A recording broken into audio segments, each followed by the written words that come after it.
नमस्कार साथियों, स्वागत है आपका क्लासेस परीक्षा जंक्शन में। और जो है 14 मई को जो परीक्षा होने वाली है पीसीएस प्रारंभिक परीक्षा के लिए पीसीएस की प्रारंभिक परीक्षा, उसके लिए हम लोग तैयारी कर रहे हैं। संविधान, भारतीय संविधान, ठीक है ना। भारतीय संविधान में आज आपका लेक्चर है मूल कर्तव्य। कौन सा है? मूल कर्तव्य। हाल ही में हम लोगों ने नीति निर्देशक तत्व पढ़े थे। नीति निर्देशक तत्वों के बाद अब आप लोगों का मूल कर्तव्य आज पढ़ाएंगे, ठीक है ना। आज हम लोग डिस्कस करेंगे।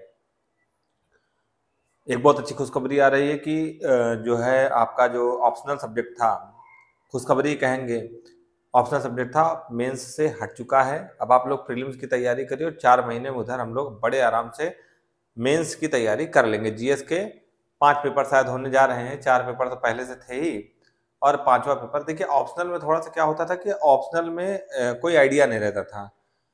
मैथमेटिक्स वाले और जो मतलब नॉन ह्यूमैनिटिक वाले सब्जेक्ट थे, जो अमानविकी वाले सब्जेक्ट थे, उसमें लड़के ज़्यादा घसीट देते नंबर, जैसे फिजिक्स है, केमिस्ट्री है, मैथमेटिक्स है, और हिस्ट्री, ज्योग्राफी, और जो है समाज शास्त्र, जैसे मेरा समाज शास्त्र था, तो नंबर नहीं उठ पाते चाहे जितना आप मेहनत कर लीजिए। तो अब ठीक है, इक्वल जो है स्केलिंग अब सबके लिए एक जैसा एग्जाम हो गया है। किसी कोई अब ये एक्सक्यूज भी नहीं रह गया किसी के पास कि मेरा इस कारण से नहीं हुआ है। आइए बैठिए एग्जाम में। और लेकिन उससे पहले आपकी जो सबसे बड़ा हर्डल है वो ये है कि आपको प्रारंभिक परीक्षा उत्तीर्ण करनी है। तो प्रारंभिक परीक्षा उत्तीर्ण करने के लिए बहुत ज्यादा कुछ जोर नहीं लगाना है, जितना पढ़ाते जा रहे हो उतना पढ़ते जाइए, और 14 मई को आपका एग्जाम क्लियर होगा, विश्वास रखिए। चलिए बात करते हैं मूल कर्तव्य की। अब मूल कर्तव्य में हम लोग, मैंने जैसे बताया था कि सारी वीडियो में, बहुत सारे वीडियोस में आपको मूल कर्तव्य मिल जाएगा, बहुत सारे बुक्स में आपको मूल कर्तव्य मिल जाएगा। लेकिन आप यहाँ क्यों पढ़ रहे हैं? आप इसलिए यहाँ पढ़ रहे हैं कि हर एक चीज का अर्थ समझिए कि क्यों वो चीज कैसे वनडे एग्जाम से अलग है। आपको सिविल सर्विसेज की तैयारी करनी है तो कैसे तैयारी करनी है, यही मूल कर्तव्य आपका वनडे एग्जाम में भी पूछा जाएगा, एसएससी में पूछा जाता है, यूपी ट्रिपल एससी में पूछा जाएगा, सब जगह पूछा जाएगा। लेकिन आपको कैसे तैयारी करनी है सिविल सेवा के लिए, मतलब आईएएस और पीसीएस के लिए, तो आज आपको हम डेमो भी देंगे सारे, मतलब कम से कम 5-10 प्रश्न कराएंगे जो कि आईएएस और पीसीएस की परीक्षाओं, विभिन्न आईएएस और पीसीएस परीक्षाओं में पूछे गए हैं। इतने से ही इस चैप्टर से पूरे प्रश्न पूछे जाते हैं आईएएस और पीसीएस में। चलिए बात करते हैं मूल कर्तव्य। पहला है मूल कर्तव्य कहाँ से लिया गया है? यूएसएसआर यानी पूर्व सोवियत संघ से लिया गया है। और मूल कर्तव्य पहले नहीं थे अपने संविधान में, भारतीय संविधान में मूल कर्तव्य पहले नहीं थे, ठीक है। सरदार स्वर्ण सिंह कमेटी बनी थी एक, कौन सी? सरदार स्वर्ण सिंह कमेटी बनी थी। और सरदार स्वर्ण सिंह कमेटी यानी समिति ने अपनी संस्तुति दी कि यार कुछ मूल कर्तव्य होने चाहिए, कुछ आदमियों के अपने कर्तव्य होने चाहिए जो कि उन पर इन्फोर्सेबल ना हो। जैसे तुम लोग हो, ठीक है ना, तुम लोग हो तो तुम्हारे कुछ घर के प्रति कर्तव्य हैं। किसी कानून में नहीं लिखा है, किसी संविधान में नहीं लिखा है कि तुम्हें मतलब पढ़ के, और तुम्हारा कर्तव्य क्या है? तुम्हारा अभी कर्तव्य है कि तुम्हें पढ़ाई करनी है, ठीक है ना। और कुछ समय बाद कर्तव्य क्या हो जाएगा? अभी एक एक उम्र है, उम्र तक तुम पढ़ाई करोगे, लेकिन कुछ समय बाद उम्र जब निकल जाएगी, थोड़ा सा आगे बढ़ोगे, तो तुम्हारा कर्तव्य क्या होगा कि कमा के लेके आना है, चाहे जैसे लेके आना है, ठीक है ना। तो ये क्या है? तुम्हारा कर्तव्य है। फिर उसके बाद बच्चों को शिक्षा देना, अपने बच्चों को शिक्षा देना, ये तुम्हारा कर्तव्य हो जाएगा। फिर अपने बूढ़े माँ बाप की सेवा करना, ये तुम्हारा कर्तव्य। कहीं कहीं मतलब किसी संविधान में नहीं लिखा है, कहीं किसी नियम कानून की किताब में नहीं लिखा है, ये तुम्हारा कर्तव्य है, तुम्हारे दिमाग में होना चाहिए। इसको कहते हैं नैतिक कर्तव्य। और जो नहीं करता उसको समाज क्या कर देता? बहिष्कृत कर देता है। बस ऐसे ही संविधान में स्वर्ण सिंह समिति की संस्तुति पर 42वें संविधान संशोधन के द्वारा, 42वें संविधान संशोधन कब आया था? 1976 में आया था। भाग 4 में अनुच्छेद 51 का जोड़ा गया। अनुच्छेद कौन सा जोड़ा गया? 51 का जोड़ा गया, और इसका नाम रखा गया मूल कर्तव्य। पहले मूल कर्तव्यों की संख्या कितनी थी? 10 थी। मूल संविधान में मौलिक कर्तव्यों की संख्या कितनी थी? 10 थी। और वर्तमान में कितनी है? 11 है। 86वां संविधान संशोधन सन 2002 में हुआ था, और सन 2002 के बाद कितने मौलिक कर्तव्य हो गए हमारे पास? 11 मौलिक कर्तव्य हो गए। तो ये बहुत कुछ नहीं पढ़ना है इसमें बस केवल हमारे 11 मौलिक कर्तव्य हैं, इनके बारे में आप लोग थोड़ा समझ लीजिए, बस खत्म हो जाएगा। ठीक, दूसरी चीज इसमें क्या है पूछे, ये मतलब न्यायोचित नहीं होता है। मतलब अगर आप जैसे मान लीजिए कि आप अपने घर में हैं और घर में अपने माँ बाप की सेवा नहीं करते हैं, ठीक है ना, माँ बाप की सेवा नहीं करते हैं, या फिर आप अपने बच्चों को शिक्षा नहीं देते हैं, तो क्या आपको समाज फांसी पर लटका देता है? क्या ऐसा करता है? नहीं करता है, कतई नहीं करता है। हाँ, मानसिक रूप से आपको सब बहिष्कृत कर देते हैं, लेकिन आपको समाज क्या करता है, कोई ऐसा नहीं होता कि आपको फांसी पर लटका दिया जाए। बस यही है यहाँ पे भी। ऐसा नहीं कि आप इन मौलिक कर्तव्यों का पालन नहीं करेंगे तो कोई आपके खिलाफ चला जाएगा कोर्ट में और वहां से आपको आपके खिलाफ जो है सजा का आदेश हो जाएगा। ठीक, तो ये नैतिक जिम्मेदारी है आपको कि इनका पालन करना। ये कानून में बाध्य नहीं है, बस इतना ध्यान रखना। किसकी भांति? नीति निर्देशक तत्वों की भांति। जैसे नीति निर्देशक तत्व करिए या ना करिए, उनका अनुपालन करिए ना करिए, वैसे ही मौलिक कर्तव्य है, इनका अनुपालन करिए अथवा ना करिए, बहुत ज्यादा दिक्कतें नहीं होने वाली है आपके लिए। ठीक, चलिए बात करें अगली बात। हाँ, थोड़ा बहुत दिक्कत हो गया आपको, सामाजिक रूप से दिक्कत होगी, अभी बताते हैं। जैसे पहला मौलिक कर्तव्य है संविधान का पालन करें। संविधान का पालन करें और उसके आदर्शों, संस्थाओं, राष्ट्रध्वज और राष्ट्रगान का आदर करें। ठीक, संविधान का पालन करें और उसके आदर्शों, संस्थाओं, राष्ट्रध्वज और राष्ट्रगान का आदर करें। अगर आपके दिल में राष्ट्रगान का आदर नहीं है, आदर नहीं, अब ये नहीं कि आप ओपन कर देंगे तो आपको जेल हो जाएगी, लेकिन दिल के अंदर, आपके दिलो दिमाग में झांक के कोई नहीं देख सकता कि आप आदर करते हैं कि नहीं करते हैं।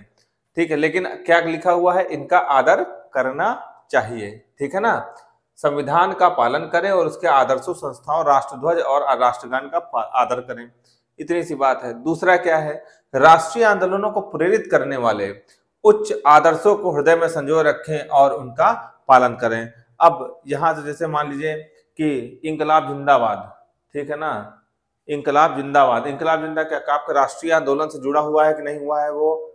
ठीक है, तो जो ऐसे आदर्श हैं, ऐसे आदर्श जैसे आपके राष्ट्रीय आंदोलन में, राष्ट्रीय आंदोलन 1857 क्रांति ही मान लीजिए, ठीक है ना, या फिर और भी कोई आंदोलन मान लीजिए, उससे संबंधित जितने भी व्यक्ति हैं, जैसे गांधी जी हुए, भगत सिंह हुए, जवाहरलाल नेहरू हुए, जो भी हैं, उनके प्रति आपको उनके प्रति अपने दिल में आदर्श भाव रखना होगा। ठीक है ना, ऐसा लिखा हुआ है। ठीक, तो राष्ट्रीय आंदोलनों को प्रेरित करने वाले उच्च आदर्शों को हृदय में संजोए रखें और उनका पालन करें। इसे बहुत ज्यादा समझने वाला ऐसा कुछ नहीं कि हम समझा दें आपको कि ऐसा नहीं वैसा, ठीक है ना, इसे बहुत सा बस एक बार पढ़ना है आपको। अगली बात करते हैं, तीसरा क्या कहता है? भारत की संप्रभुता, एकता और अखंडता की रक्षा करें। इसका क्या मतलब हुआ? संप्रभुता का मतलब क्या हुआ कि ऐसा नहीं है कि चाइना भारत पर आक्रमण कर दे और आप देखते रहें, आपको भी इसकी रक्षा करने के लिए, आप देख ले कि आपके एक सैनिक को मारा जा रहा है तो आप तुरंत कूद पड़े, आप भी वहां पर रक्षा करने के लिए। ऐसा नहीं कि सेना की रक्षा सेना ही करेगी या सैनिक ही करेगा, आपका भी कर्तव्य है कि आप भी उसकी रक्षा करें। ठीक है ना, एकता, चाहे हिंदू, मुस्लिम, सिख, ईसाई, सबके मध्य समन्वय बनाकर एकता की भावना रखें। और अखंडता का मतलब आप समझते ही हैं कि हमारा ऐसा नहीं कि उत्तर प्रदेश और मध्य प्रदेश और बिहार के बीच में लड़ाई हो गई, उत्तर प्रदेश और बिहार के बीच में लड़ाई हो गई तो अखंड भारत नहीं हो जाएगा, खंड खंड भारत हो जाएगा, तो उसकी भी रक्षा हमको करनी है। ठीक, ये तीन चीजें हो गई। ठीक, चौथी चीज, देश की रक्षा करें और आह्वान करने पर राष्ट्र की सेवा करें। इसका क्या मतलब हुआ? देश की रक्षा करें, भाई इसको समझाने कोई बात ही नहीं, देश की रक्षा करें, इसका क्या मतलब? आह्वान करने पर राष्ट्र की सेवा करें। अभी देखे होंगे कि जो है अच्छा, अपने यहाँ एक एनसीसी होता है, एनसीसी की शिक्षा क्यों दी जाती है? एनसीसी की प्रशिक्षण क्यों दिया जाता है?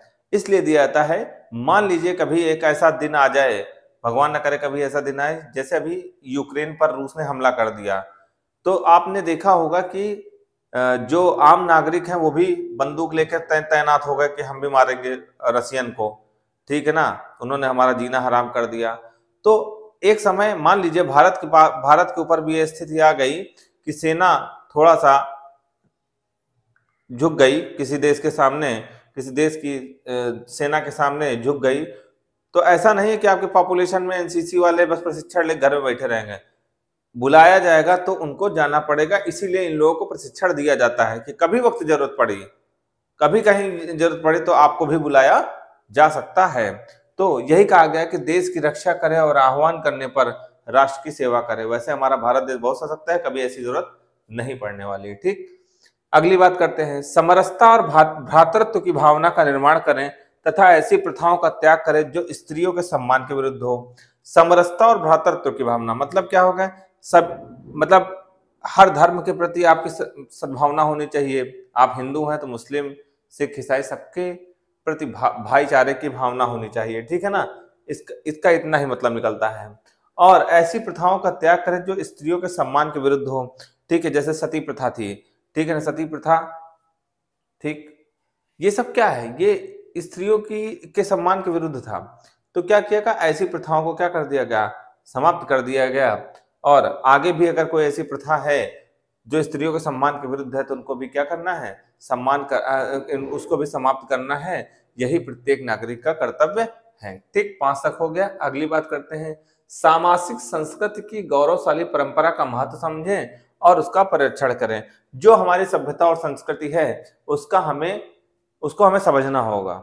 ठीक है ना, हमारे तिथि त्योहार क्या है क्या नहीं है उनके बारे में हमें समझना पड़ेगा।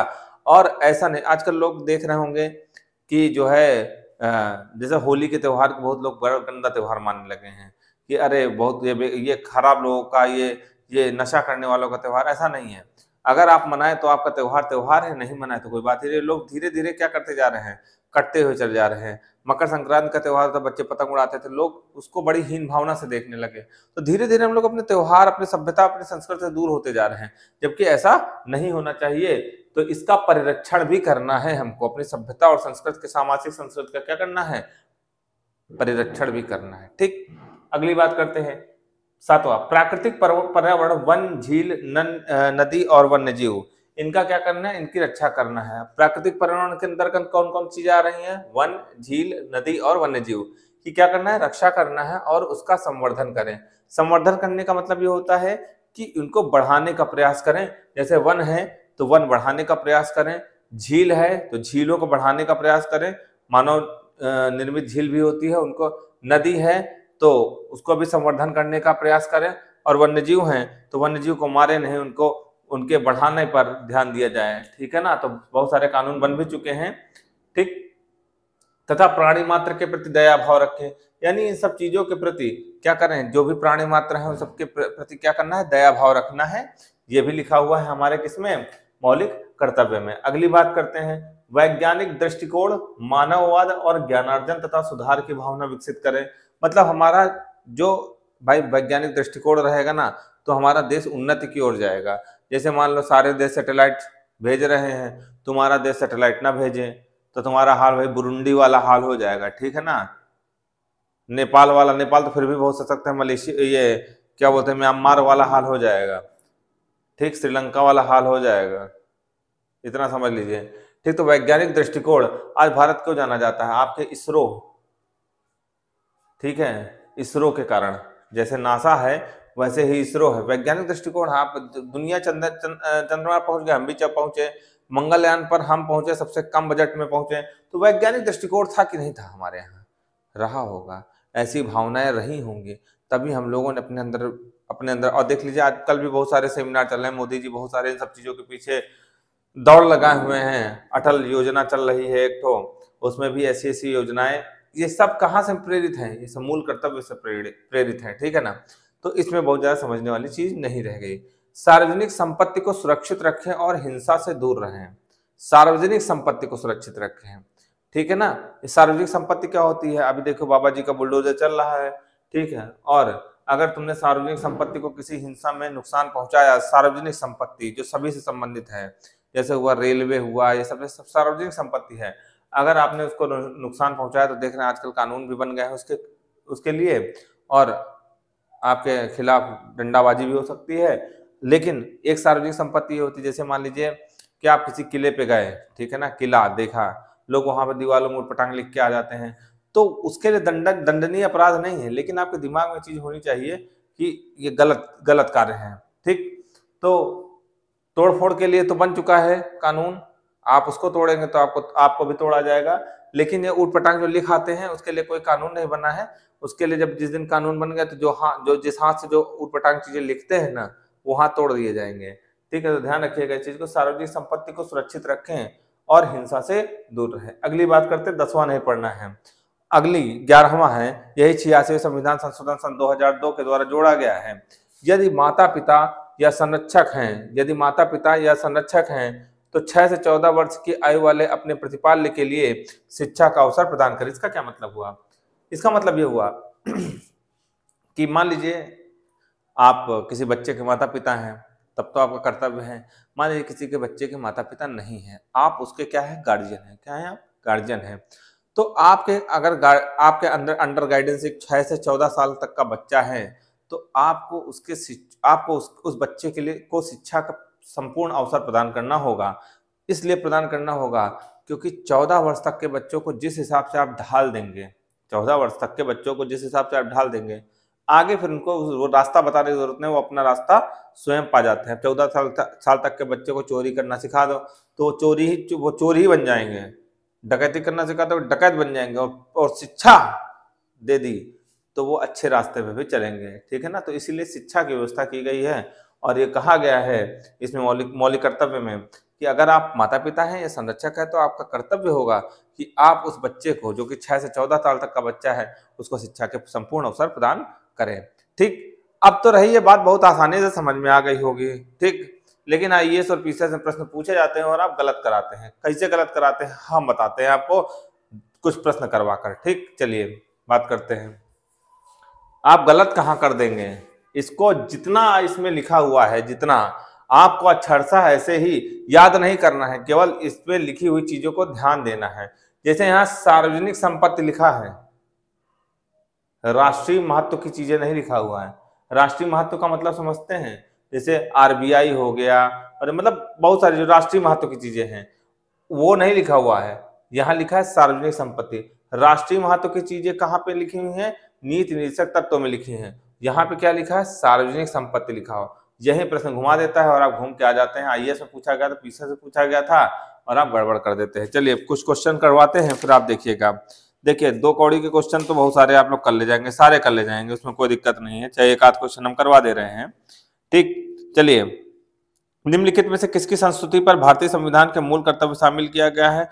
स्वर्ण सिंह समिति, यूपी पीसीएस सन 2012, उत्तराखंड पीसीएस 2002 में। ठीक, इसी पर कई सारे प्रश्न कई बार पूछे गए हैं। मूल कर्तव्यों का उल्लेख संविधान में कब किया गया है? ऑप्शन है आपके सामने, संविधान निर्माण के समय, 26 जनवरी 1950 को, 42वें संविधान संशोधन में, 41वें संविधान संशोधन में। तो 42वें संविधान संशोधन 1976 के द्वारा मूल कर्तव्य जोड़े गए थे, ये बताने की जरूरत नहीं है। सारे प्रश्न आपका ले जाएंगे, कोई दिक्कत नहीं है। भारतीय संविधान के किस अनुच्छेद में 42वें संविधान संशोधन विधेयक द्वारा मूल कर्तव्य को सम्मिलित किया गया है? ऑप्शन है अनुच्छेद 50, अनुच्छेद 51A, अनुच्छेद 52, अनुच्छेद 53, अनुच्छेद 51A। यूपी पीसीएस सन 2015 का प्रश्न है। संविधान में मौलिक कर्तव्यों को कब सम्मिलित किया गया है? 1976 में, 1979 में, 1975 में, 1978 में। हमने बताया 1976 में 42वें संविधान संशोधन। आरटीएस सन 2016 पीटी का एग्जाम का प्रश्न है। अगला प्रश्न है, भारत के संविधान के किस भाग में मौलिक कर्तव्य का उल्लेख है? आप जानते हैं भाग 4 का में, हमने बताया भाग 4 का में। ठीक, कोई दिक्कत नहीं इसमें। ये यूपी पीसीएस मेंस 2006 में, यूपी पीसीएस जीआईसी सन 2010 में प्रश्न आया था। मूल कर्तव्य भारत के संविधान के निम्नलिखित में से किस भाग में दिए गए हैं? भाग 4 का में दिए गए हैं। झारखंड पीसीएस में आया था। चाहे कोई भी हो, चाहे कोई भी प्रश्न हो, शायद ही आपसे छूटेगा। ठीक है ना, किस ये अब जो प्रश्न फंसने वाले वो करवाते ना। चलिए आईएएस का प्रश्न करते हैं। आईएएस में जो प्रश्न आया है, चलिए एक पीसीएस 2021 में प्रश्न आया है, देखते हैं आप कर पाते हैं कि नहीं कर पाते हैं। भारतीय संविधान के अंतर्गत निम्नलिखित में से कौन सा मौलिक कर्तव्य नहीं है? भारतीय संविधान के अंतर्गत निम्नलिखित में से कौन सा मौलिक कर्तव्य नहीं है? एक पहला ऑप्शन है आम चुनाव में मतदान करना। दूसरा ऑप्शन है वैज्ञानिक दृष्टिकोण की भावना का विकास करना। तीसरा ऑप्शन है सार्वजनिक संपत्ति की सुरक्षा करना। और चौथा ऑप्शन है संविधान का पालन तथा इसके आदर्शों का सम्मान। क्या हमने कहीं पर डिस्कस किया है कि आम चुनाव में मतदान करना? तो यही नहीं है, बाकी सारे हैं। ठीक है, ये प्रश्न आया था यूपी पीसीएस सन 2021 में। अगला क्वेश्चन है कि ऐसे सारे बेटा प्रश्न आए हैं, कोई ऐसा प्रश्न नहीं है जो कि आप ना कर पाए। ठीक है, देख रहे कोई बढ़िया प्रश्न मिले। चलिए, एक नागरिक के मूल कर्तव्यों में निम्नलिखित में कौन सा कर्तव्य सम्मिलित नहीं है? ए ऑप्शन है प्राकृतिक पर्यावरण की रक्षा और उसका संवर्धन। हमने बता दिया है कि प्राकृतिक पर्यावरण की रक्षा और उसका संवर्धन। स्वतंत्रता के लिए हमारे राष्ट्रीय आंदोलनों को प्रेरित करने वाले उच्च आदर्शों को संजोएं और उसका पालन करें।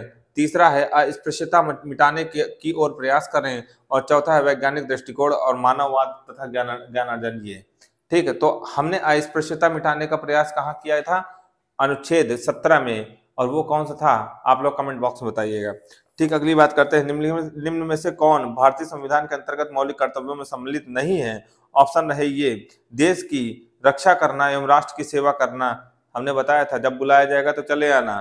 ठीक, हमारी सामाजिक संस्कृति की गौरवशाली परंपरा का महत्व समझना और उसका परिरक्षण करना। हमने अभी बताया था कि होली का त्योहार और मकर संक्रांति का त्योहार जिसमें पतंगबाजी की जाती है, सब लोग दूर होते जा रहे हैं, ये याद आ जाएगा आपको। अगला है ग्राम पंचायतों के गठन में सहायता करना। ये हमने कहाँ बताया था? अनुच्छेद 40 में।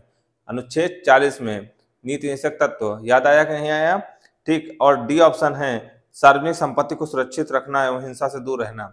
तो यही वाला हो जाए ग्राम पंचायतों का गठन। UP PCS pre re exam 2015 में आया था। ठीक, इसके बाद आता है UP PCS UP BEO exam सन 2019 में आया था। भारतीय संविधान में निम्नलिखित में से किस कर्तव्य को मौलिक कर्तव्य के रूप में निर्धारित किया गया है? एक नंबर पर दिया है देश की रक्षा करना, है अथवा नहीं है? यस है। दूसरा है आयकर अदा करना। आयकर अदा करने के बारे में तो हमने कहीं बताया ही नहीं, तो इसे काट देना। हमारी सामाजिक संस्कृति की गौरवशाली परंपरा का परिरक्षण करना, ये बताया है। और सार्वजनिक संपत्ति की सुरक्षा करना, ये भी बताया है। तो 1, 2 और 4 हमारे सही हो जाएंगे। 1, 3 और 4 सही हो जाएंगे। आयकर अदा करना हमारे उसमें नहीं है। ठीक, तो ऐसे बेटा आप लोग तो कर लीजिएगा। अगली बात करते हैं, निम्नलिखित में से किस एक का संरक्षण भारतीय नागरिक का मूल कर्तव्य है? निम्नलिखित में से किस एक का संरक्षण भारतीय नागरिक का मूल कर्तव्य है? ग्राम पंचायत, 2 मतलब बी राष्ट्रीय ध्वज, सी अनुसूचित जाति अनुसूचित जनजाति, और डी ऑप्शन है वन्य प्राणी। अब देखो यहां फंसोगे तुम, जब प्रश्न पत्र सॉल्व करने लगोगे ना तुम्हारे दिमाग में आएगा कि राष्ट्रीय ध्वज और वन्य प्राणी, यार दोनों सर ने बताए थे। अब जरा प्रश्न की लैंग्वेज पढ़ो। निम्न में से किस एक का संरक्षण भारतीय नागरिक का मूल कर्तव्य है? हमने किसकी बात कही? संरक्षण। और आप राष्ट्रीय ध्वज का क्या कर रहे हैं? सम्मान कर रहे हैं, राष्ट्रीय ध्वज का आदर करें। और वन्य जीवों का क्या करें? वन्य जीवों का क्या करें? उनकी रक्षा करें। तो आप इतने इस चीज को ध्यान रखिएगा कि क्या कह रहा है, इसके वर्डिंग्स क्या है। इसमें बहुत लोग गलत करके आए प्रश्न को। वन्य जीवों की रक्षा करना, राष्ट्रीय ध्वज का क्या करना? सम्मान करना, उसकी रक्षा नहीं करना। उसका सम्मान उसकी रक्षा तो अपने आप हो रही है। ठीक, अगली बात करते हैं, कोई बढ़िया प्रश्न मिले तो हम आप लोगों को बताएं। ठीक, चलिए, निम्नलिखित में से कौन सा एक गलत है? ए ऑप्शन है, यूपी पीसीएस में हम 2009 में आया था। ए ऑप्शन मूल कर्तव्य मौलिक अधिकारों का हिस्सा है। बी ऑप्शन मूल कर्तव्य मौलिक अधिकारों का भाग नहीं है। सी ऑप्शन, अब देखो दो ऐसा है कि हाँ एक नहीं तो बच्चे ही दोनों में कुछ होगा। मौलिक कर्तव्य का मौलिक कर्तव्य का मौलिक अधिकारों का हिस्सा है ना, ऐसा तुमने नहीं बताया है, तो बस यही आंसर हो जाएगा आपका। ठीक, चलिए, एक आध आईएएस में आया हो तब मजा आया प्रश्न। चलिए अगली बात, आईएएस सन 2015 में आया था प्रश्न। जो लोग आईएएस की तैयारी कर रहे हैं उनके लिए है, भारत की प्रभुता एकता और अखंडता की रक्षा करें और उसे अक्षुण्ण रखें। भारत की प्रभुता एकता और अखंडता की रक्षा करें और उसे अक्षुण्ण रखें, यह किसमें उपबंध किया गया है? ए ऑप्शन है संविधान के उद्देशिका में, बी ऑप्शन है राज्य के नीति निषेध तत्व में, सी ऑप्शन मूल अधिकार में, और डी ऑप्शन है मूल कर्तव्य में। तो हमने यहाँ पर बताया है आपको भारत की संप्रभुता एकता और अखंडता की रक्षा करें, तो ये मौलिक अधिकार का हिस्सा है। आईएएस सन 2015 में प्रश्न आया है। भारतीय संविधान के अंतर्गत निम्नलिखित में से कौन सा मौलिक कर्तव्य नहीं है? ठीक है, आईएएस सन 2011 में प्रश्न पूछा गया था। ए ऑप्शन है लोक चुनाव में मतदान करना, बी ऑप्शन वैज्ञानिक प्रवृत्ति को विकसित करना, सी ऑप्शन सार्वजनिक संपत्ति की सुरक्षा करना, और डी ऑप्शन है संविधान के प्रति निष्ठावान रहना और उसके आदर्शों का सम्मान करना। तो हमने क्या कहीं बताया है कि मतदान करना आपका मौलिक कर्तव्य है? कहीं नहीं बताया है, तो यही ऑप्शन हो जाएगा। यही नहीं है, बाकी सब कुछ है। तो बेटा आप लोगों के सारे प्रश्न हो चुके हैं जितने इसमें आए थे। ठीक, 33-34 प्रश्न जितने भी थे सब हमने करवा दिए। ठीक है, रिपीटेड क्वेश्चन को हमने डिस्कस नहीं किया है। अगला चैप्टर आपका राष्ट्रपति वाला है और प्रश्न पत्र सॉल्व करने का प्रयास कीजिएगा। आशा नहीं पूर्ण विश्वास है कि कोई भी प्रश्न फंसेगा नहीं। ठीक है, आज के लिए इतना ही, धन्यवाद।